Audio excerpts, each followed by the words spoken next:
Jumbo, everybody, and welcome to Disney's Animal Kingdom. This is the first time I've ever taken you guys here to this park on this channel. I know I've been here a few times on my old channel, but I've never taken you guys on this new channel. So, we are here for the day. We are going to be walking around, doing a couple rides. I got some fast passes for some awesome stuff that I'm going to show you guys. Super duper excited. But, upon entering the park, we can still see some damage from Hurricane Irma. Take a look at this. Some of the fencing was destroyed, and well, I was going to say damaged, but pretty much destroyed. They got to replace the whole thing from what looks like a tree that fell down. You can tell some of the wiring and piping that was underneath got pulled up by the tree, and it completely destroyed these fences that have it all blocked off over here. Pretty crazy. The storm may have passed a while ago, but there's still plenty of damage to see, and there used to be a lot more shade over here. It definitely looks a bit more blue than what it used to look like. There's definitely less trees. You can see some bamboo down over there as well. That's crazy. It's crazy how some people walk into Animal Kingdom and they miss all the animals that they can see walking into the park, because this is a little bit off the beaten path. You know, the main pathway to walk into the park is right over there, but they have a whole bunch of animals out and about over here. I think further down there they have a couple warthogs, maybe an anteater. I know there's some otters somewhere.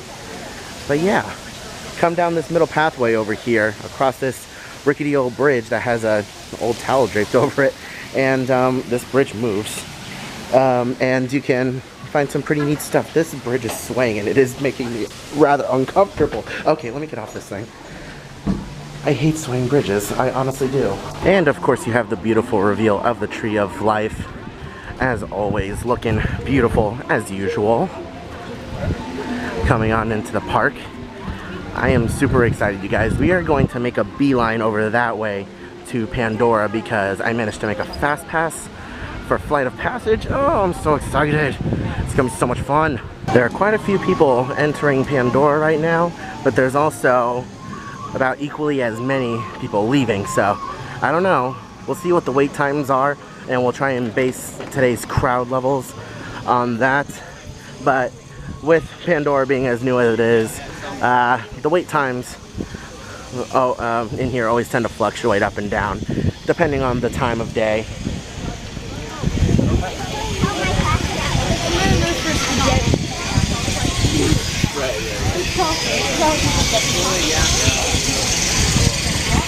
And just like that, you are in Pandora. 40 or 4, something with a 4 million billion light years away from Earth. And you do not hear any outside noises from Animal Kingdom. As inappropriate as it may seem, I like to call this the penis plant of Pandora, because basically what it is you're supposed to go over there and rub it as much as you can, and eventually it'll shoot out its seed from the top. So kind of inappropriate, but that's the best description that I can give as far as that plant goes. And from what I can tell, it doesn't look like there's too much damage to Pandora. I know Pandora sometimes gets hurricanes as well, and I heard that they just so happen to have a hurricane at the same time as Animal Kingdom did. So we'll see if there's any damage, but from what I can tell, nothing going on here. And the good news is the mountains are still intact, completely untouched, still floating. It looks like Navi River Journey is a 95-minute wait. It's definitely one of the higher wait times that I've seen in recent memory. It's pretty long. We can't wait to see what Flight of Passage is.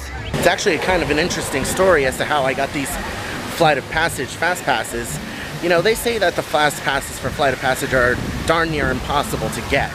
But, you know, if you follow me on Twitter, you'll see that yesterday I decided that I wanted to come to Animal Kingdom. So I went on my Disney Experience and I looked for some fast passes, and after scrolling through all the times individually in 30-minute increments for about 5 to 6 minutes, I managed to find a Flight of Passage fast pass for 7 o'clock tonight. But, you know, I figured that was a little too late for me, so I looked a little bit more and I saw nothing. So before I went to bed last night, I looked again and I went and tried to modify the fast pass, and I managed to find it for 1 o'clock today. So absolutely fantastic. It is not impossible to find a fast pass for this ride. Not impossible. You just have to have a little bit of patience, and you have to know what you're doing on the app. I'll see if I can post a video later on once I upgrade my phone that I can screen capture. I'll try and do that for you guys and show you the process of what I did to try and find a fast pass, see if I can do it again. But yeah, not impossible. And we're gonna go ahead and head on in right now. I forgot to mention the wait time for Flight of Passage. It was actually a bit of a shorter wait, only by 5 minutes. It was only a 90 words are fun. It was only about a 90-minute wait for Flight of Passage. But yeah, that's actually kind of surprising to me, actually, that the wait time was a little bit shorter. Navi River Journey, as fun of a ride as it is to look at, it's a super short ride. And I don't think it's worth wasting a fast pass for it, or waiting 90 minutes for it. So, already done it a few times. I'll be sure to do it again in a future video, but definitely not today. But one thing that I love about Flight of Passage is the queue. Unfortunately, we're not in the standby queue where we can look at all the awesome stuff, but walking through the fast pass can be just as fun if you take your time. Look at that long queue. Heading on into the caves. And just like that, we are in an RDA facility. Oh, it's gonna be so much fun. I haven't been on this ride in a few months, so this will be interesting. Okay, sealed genetic matching room. Hi, and welcome to the Avatar program. Soon, you're going to have a chance to undertake an amazing Navi rite of passage, riding on the back of a Banshee by being genetically matched and linked to an avatar. Using avatars to fly this way was all figured out by my boss, Dr. Jackie Ogden. She leads our science team, which is part of the Pandora Conservation Initiative, and we're here in the Valley of Moara studying banshees and their environment. Over a generation ago, this enormous company called the RDA created a lot of damage to the area through their bad mining practices and conflicts with the Navi. Just like on Earth, it can take decades for ecosystems to recover. One way to understand what's going on with an ecosystem is to study what are called Keystone Species. These are animals like tigers, jaguars, seals. The Banshee is one of these important animals. Dr. Ogden is the foremost expert on studying the Ikron and has spent years researching them. Unfortunately, banshees live high in rookeries and humans can't get anywhere near them without becoming their lunch. But the Navi and avatars can. In fact, the Navi have been riding on the backs of banshees since their earliest history. Thanks to science, avatars can ride on banshees too. That's why you're linking to an avatar. It was Dr. Ogden who restarted the Avatar program. It's because of her that you're able to go through this rite of passage today. Pandora is a breathtaking natural world. I cannot wait for you guys to see it for yourselves. So, let's get ready for our next...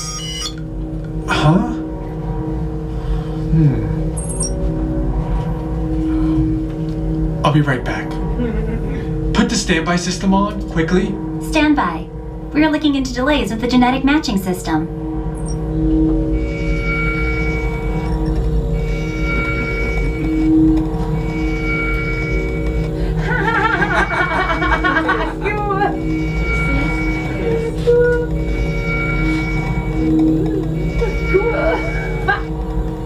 Starting system-wide diagnostics. Help us out and move around a little. Okay, to get you flying on a Banshee, we need to find each of you an avatar. Let's prep the genetic sampling. I'm on it. Okay, first we need to find the compatible match of your genetic material with the genetic material of one of the avatar bodies that we already have. Once we do that, you'll be able to link to that avatar and fly. Help us out and move around a bit. Almost. Yes, got him. Now, let's find you your avatar matches.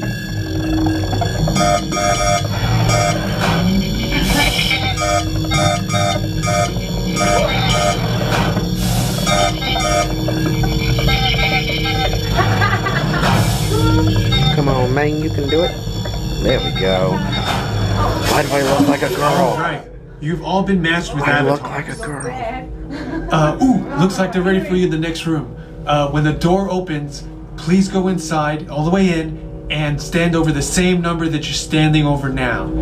And I'll see you in there.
Someone who used to struggle with getting on this attraction and going through my weight loss and my diet and my exercise and what I'm doing, there is no greater feeling of accomplishment than being able to fit on this ride with ease. Like, each time I get on this ride, it's getting more and more easy for me to actually fit on there, and it is a proud feeling. Cannot express how amazing this ride is. It's been a few months since I've been on it, but it gets better every time. The visuals in there are fantastic. The smells are fantastic.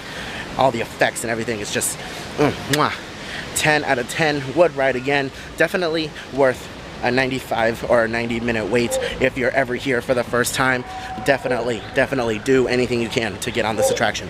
Navi River Journey, not so much. If it's like a 30-minute wait, you know, maybe you can get on it if you're a first timer, but I definitely wouldn't waste your time waiting that long, because me personally, if I waited like 95 minutes for Navi River Journey, I'd feel ripped off. But anywho, we're making our way down to the gift shop right now. I'm just so happy. I know some of you guys can't relate to that, but some of you larger people out there, if you've ever gone through weight loss or anything, and if you struggled with your weight, especially with wanting to get on a popular attraction like this that's so good, there's no greater feeling of accomplishment. And after any major attraction, of course, you exit through the gift shop. We are in Wind Traders right now. Probably one of the best themed gift shops you have here on Disney property. There's so much cool stuff. I've always enjoyed these cups.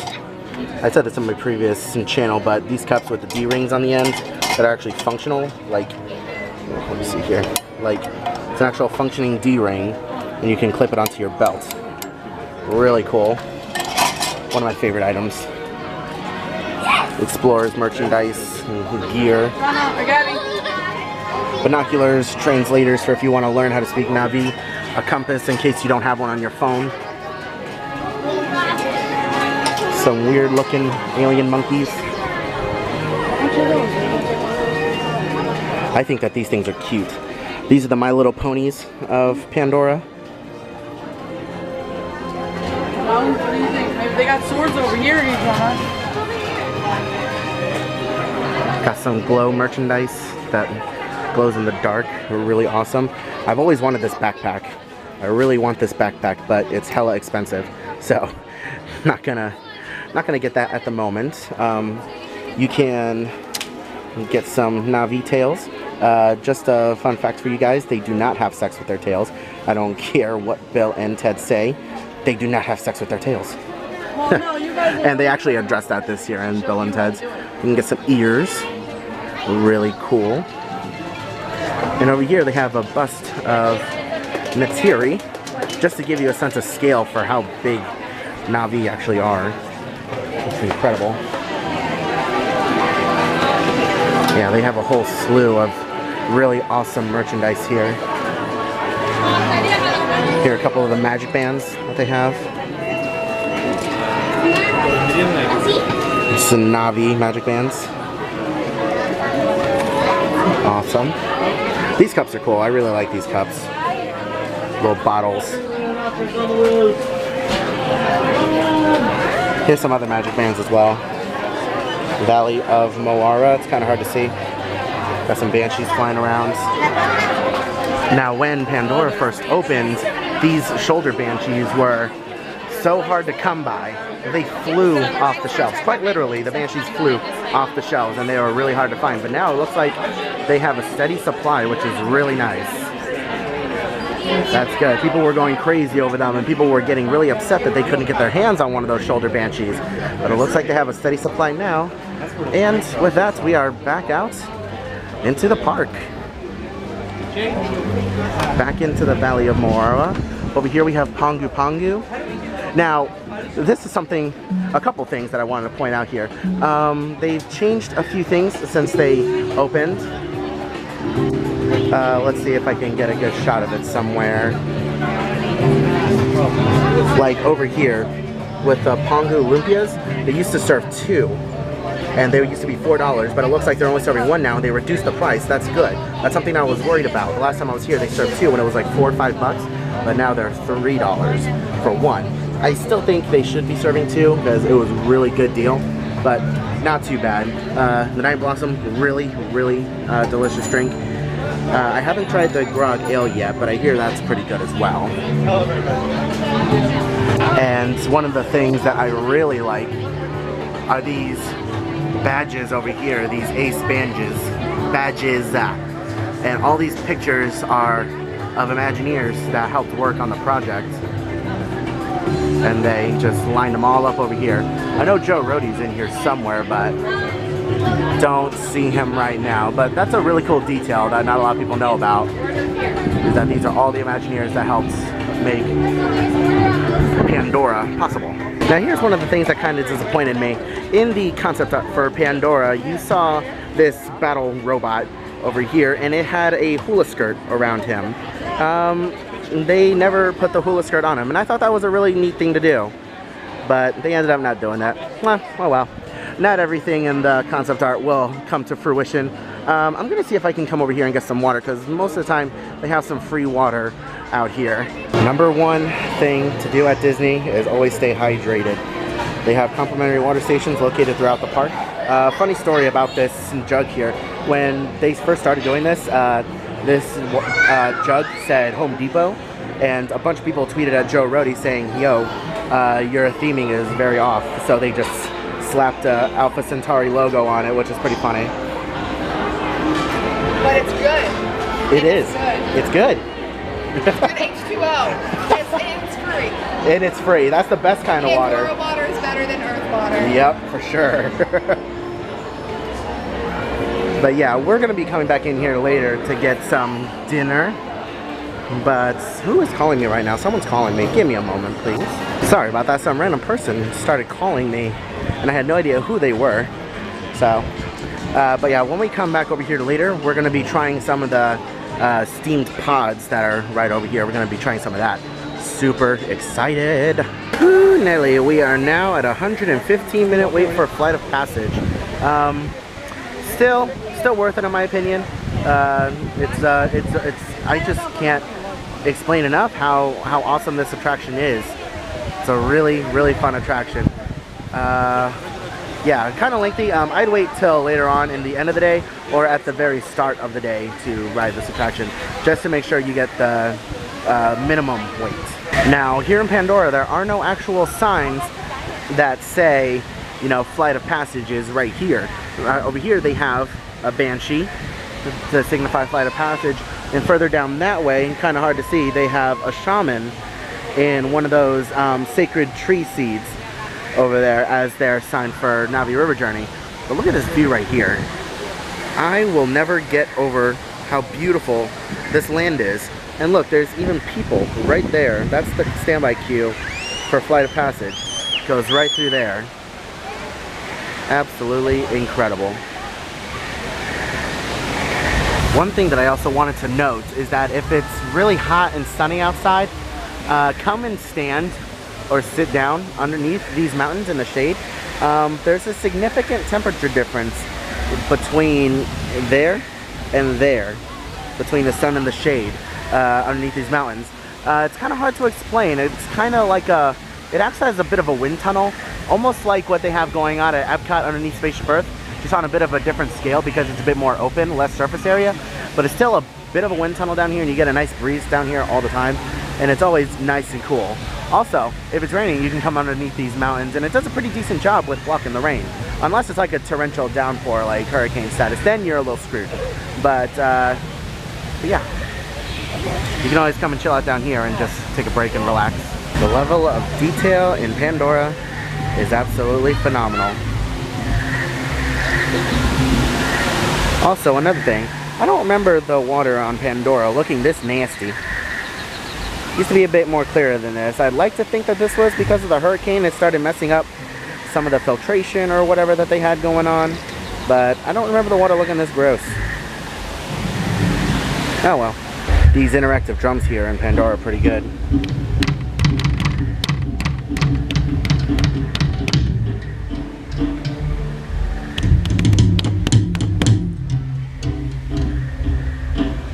And then some of these things are also, you can play with as well.